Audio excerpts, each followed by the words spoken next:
questions? Reverend, I have a question. Go ahead.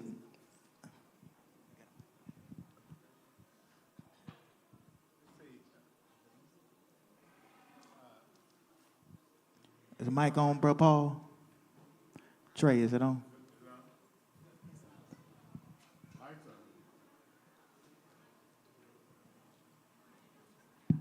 All right.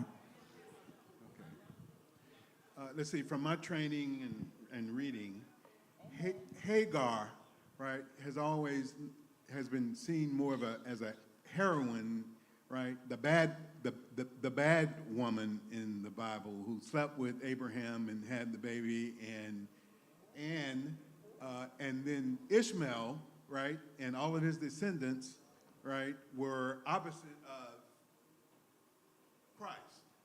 And so, can you make that? I think thank you for your question.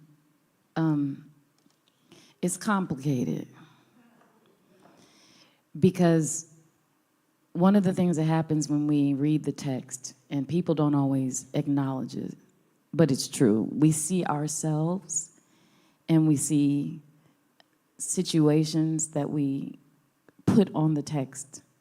And it really helps to look at the text and put yourself in the place to try to receive what the text is trying to tell us.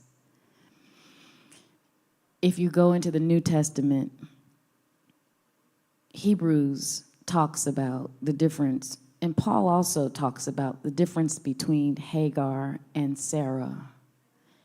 Not because we want to demonize Ishmael and Ishmael's descendants. That's a political thing that has happened outside of the text. Even though the human conflict between the Ishmaelites and the people on the other side, as you say, that conflict is rooted in the Bible, as is all human conflict. All human conflict is rooted in the Bible. But the historical truth that those two communities have been at odds since biblical times. What people don't always recognize is God had a blessing for both.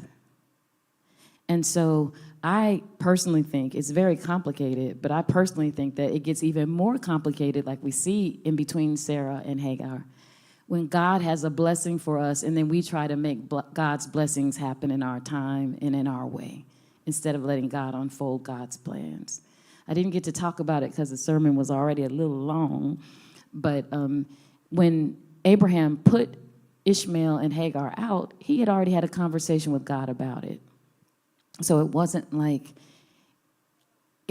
God wasn't in the midst on both sides, and that's one of the challenges. So we have to be careful. If you go back to other instances in the Bible and look at Hagar's story, I raised some of the things about her that shows that she was a favorite of God's, obviously, because she named God. She was the first one who, I went through it in the sermon. So rather than picking sides, which we sometimes want to do in order to try to say God is more on our side than the other side, we should look what the text says and glean what God is saying about those that we would try to pit against each other. You want to say something? No, I think that's good. Does that help? Because there are... I always like to think about, what one of our favorite scriptures that Christians love to say is John 3:16, right? God so loved who? The world. So whenever we want to pit sides and say God's on our side, one of the favorite scriptures that evangelicals love to say, God so loved the world. So all of us are beloved of God. All of us are created in God's image. So when we get it twisted, that's when you get those different and conflicting interpretations and the actions that end up flowing out of that to the detriment of both sides. All right. Any other questions today on the sermon? Yes, sir, Brother Tim. Thank you for the wisdom in your word for today, Pastor Maria. My question is, could you define physical strength and spiritual strength? Physical strength, I would say, is just that. It's what we can muster on our own. Spiritual strength is our spirits, the inner persons are empowered by things of God. Spiritual strength can step in where physical strength fails. And we sometimes ignore the reality of spiritual strength when we're only looking at the physical in front of us. So I don't want to oppose the two, but I do believe that we can have a spiritual strength that far surpasses our physical strength. And I would add, the text showed us both physical strength and spiritual strength. Showed us physical strength because 20 and 21 said he stayed in the wilderness. But he also had physical strength because he had to learn to shoot a bow. But he also had some spiritual strength because God was with him. So he had to navigate all the things that go along with being in the wilderness, spiritually as well as physically. And we need as much spiritual strength as we do physical strength. And I want to say, too, that I think that spiritual strength is something that we sometimes don't even realize we have. Mm-hmm. And when blessings have been pronounced over our lives, even before we've been born, because blessings were pronounced over Ishmael's life even before he was born. And if you go back in Genesis, you see that Hagar got fed up and left while she was pregnant with Ishmael. That's when she first encountered God. And God blessed her then. So one of the things that's encouraging to me as a mother, as a parent in that text, is that there are blessings that surpass what I may be able to see and witness and handle in my children's lives. When God speaks a word, and when we bless people, there's a spiritual power in that goes beyond our physical limitations. I'm a witness to that. You all may have heard me say that my mother was a preacher and she passed away before I started preaching. 1 year and 1 day before the Lord called me to preach, my mother passed away. There were blessings she spoke over my life that I am still enjoying. One is sitting back there. The other one is feeling better now at home. Praise God, the fever broke. So we have to understand as people of God not to limit ourselves to our five senses and what we see in front of us, because that's what faith calls us to go beyond what we can see and to know that the spiritual realm is real and that God is with us, and to know that and believe that. Thank you for that. Not just in response to that, because I really resonated with it. Like, I recently went to my uncle's funeral, and it's different now because when I was a little bit younger, my auntie passed. So how I experienced her passing was different. How I experienced this one, I remember walking through the double doors at my uncle's funeral, holding my sister's hand. You know, trying to be strong. You know, I'm the younger brother, but I'm taller, so big little brother in a sense. And as I was walking through the doors, I was just trying to be strong for her, trying to be strong for my mom, my sister, all my other relatives in attendance. But I realized I was trying to be physically strong, but God's spiritual strength just overpowered me, and I just broke down in tears. And I just decided to let it out. So even if, like, I haven't squatted 315 yet, but I've squatted some pretty heavy weight. Like, nothing is in comparison to that spiritual strength. Mm-hmm. All right. Any other questions? We got some time. Thank you, Brother Tim. Any other questions? Those on virtual, do you have any questions? Drop them in the chat. We'll be glad to share them. Any other questions in the house? All right. Oh. Yes, ma'am. You can. You can. Got jokes. Okay.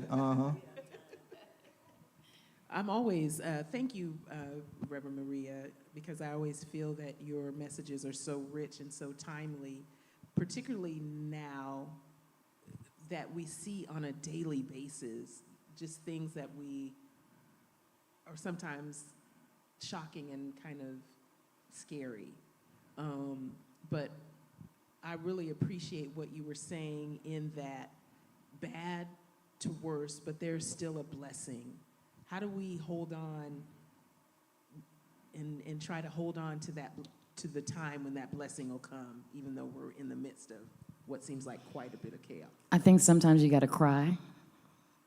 Sometimes you got to acknowledge. I mean, I had to tell the truth about what happened, but I understand Hagar. And I had mentioned Toni Morrison's novel, Beloved, to Trey earlier this week. If you've ever read that novel, Beloved, you know that that's a mother who was running away. And she was like, you know what? When she got caught, she didn't want her children to go back in that. And that's based on not just one, but multiple true stories in our heritage. So I think what we have to do, number one, I think the first thing we have to do is recognize that this old world is not our home. And if we know that our God is a God who super rules and has made a place for us beyond this, I think for me personally, that does a lot. I lost my father when I was 6, and I have had since age 6 varying degrees of understanding or imagining the fact that there is something more than this world. But that's one of the things I have always held on to. I will see them, and this is not all that there is. One of the reasons I think we're having all this craziness go on, because you got a whole bunch of people who think this is all that there is, that God doesn't have enough blessings to go around. So even though I got billions, I got to lie, steal, cheat, and take over to keep getting more billions. Because if there's any room for anybody else to get blessed, that's going to take away from me. So I think the first thing is to recognize this old world is not our home. The second thing is to realize, and yet I don't have to wait. What you laughing at? I don't have to wait to be blessed. Laughing The Lord, at pastoral observations. Go ahead. the Lord can bless me right now, even in the midst. And that's what he promises. He says, I'll never leave you nor forsake you. One of the things, and you've heard us talk about this in Sisters Bible Study, in Revelation, it says, they overcame by the blood of the Lamb and the word of their testimony. How do you go from the bad, the worst, to still hold on to the blessed? The word of your testimony. You remember what God has said. You remember that God is not a man that God should lie. And you rehearse that. You proclaim that. You say it out loud. So not only does the enemy hear it, but your heart hears it and is affirmed. That's real. And we come here and we worship and we do the different spiritual disciplines that help remind us to keep hitting the reset button. God is in control. God is with us. God loves us. He's taking care of us. And Brother Tim, I'm going to go back to you. I want to challenge not only you, but others. I think in the black community in particular, we've told people to be strong while they're grieving, instead of saying, Hagar cried. I mean, Ishmael cried. Hagar cried. And so are we willing to admit that we need to cry? And it's okay. I was... Yesterday, I had a conversation with Sister Woodard and her 2 kids, and shared an encouraging word with her daughter to let her know, in the midst of her losing her father, it's okay to cry. There are going to be days that grief is going to be heavy, and that's okay. Don't let anybody put a timetable on your grief that you should be over crying by now. The devil is a lie. Birthdays, anything you guys did, anything you did with your loved one is going to bring back those memories, and that's okay. So we've got to acknowledge that. But our culture has said, particularly for men, be strong. Don't cry. Don't show emotions. So, all right. Any other questions? One more question. Yes, ma'am, Sister Wood. Question about today's sermon, but for my mother, who's 92, she's bedridden, and whenever myself or my brother or my brothers or sisters are there, she always tells us, "I'm ready to go." And just to keep her talking, my sister always says, "Where you want to go, Mama?" She said, "I want to go somewhere but I just don't want to be here. Mm-hmm. And my sister, when she asked when my daughter was there Thanksgiving, and she told my daughter she was ready to go, my daughter said, well, Grandmama, you know, you can't go nowhere until the Lord get ready for you. And apparently he's not ready for you. He said he must have something for you to do before he says it's finished. Mm-hmm. You know, so I tell my brother all the time, and it's my oldest brother, I said, you know, you the oldest, you her firstborn son, she loves you to life. Mm-hmm. I said, I know there's Mhm. nothing that we can say to you that's going to make Mhm. you feel like you're going to be ready to let her go. That's why you there now. I said, you drove, because we tell him all the time, you need to fly.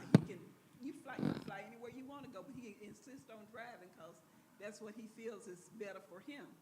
But when he's there, he says, I just don't want to leave. But I know I got to go back home because I got to take care of stuff at home.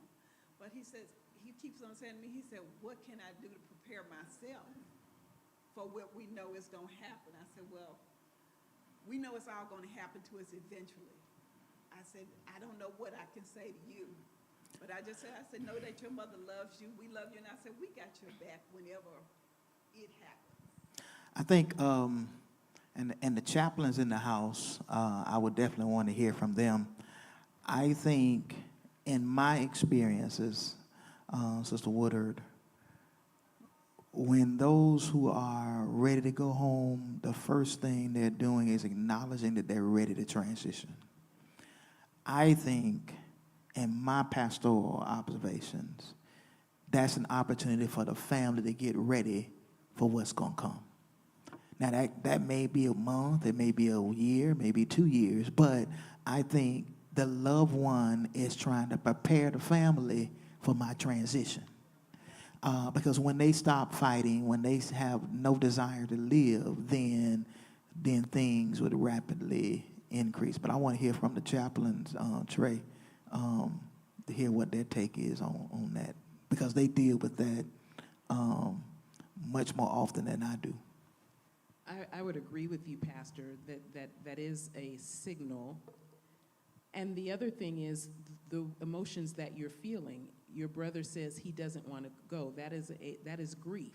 Grief is beginning to take shape because, as you mentioned, that you know that the time is getting shorter, that there may be more time behind you than there is ahead of you. The other thing is to, whenever you have the opportunity to be together, to be in the moment and try to savor and cherish the moment that you're in and the opportunity that you have now. Because a lot of times when we see people, we talk about good death and bad death, and we see people that the patient or the person is dying, is actively dying, is what we say. But the family, because they have not recognized the signs that have been all along the way, they become very anxious about the inevitability of what is about to happen. But when you can experience a good death is that you know all the moments that you are experiencing now, you cherish them, you savor them, you try as much as you can to be in those moments because, as Pastor said, when someone begins to tell you that, they're sensing it and they're knowing that time may be coming to an end, and how do we just be in those moments? I don't know. I would also agree with Pastor, and what I've seen with a lot of people when the signs are there, they start to have a type of grief that's called death of a future story. And so your brother is already in that place of grief because he fears the inevitable is near. And so what I would do is encourage him to start the process, and the first process that some people have to come to the fact of reality and acceptance. But he doesn't have to do it the way you all are doing it. So you just have to let him sit with that and then just explain to him that you're grieving even though mom is still here, and give him permission to do so. All right, you got one more, Sister Green, and then we out.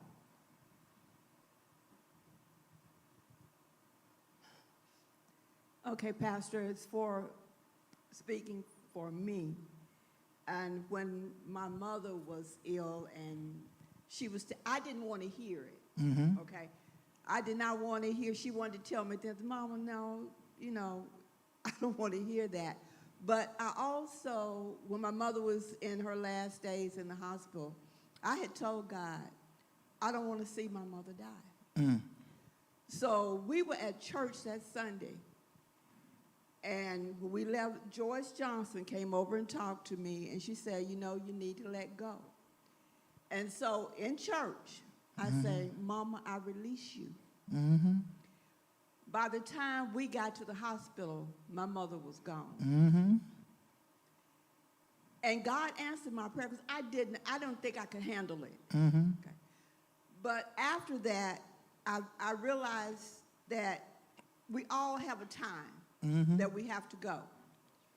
When my sister died, she said, I want to see you. And I make a point now, and I listen. If somebody says they want to see me, I make a point to be there. Mm-hmm. We got there on a Saturday. My sister passed on Sunday, but she got to see me. Mm-hmm. My brother, when he was in his last days, and I knew he was dying, we had just left a funeral in Little Rock, and I told my husband, I need to see my brother. So we drove from there to Bay, St. Louis, Mississippi, and I saw my brother. They had just put him in hospice. We stayed there for a while with him.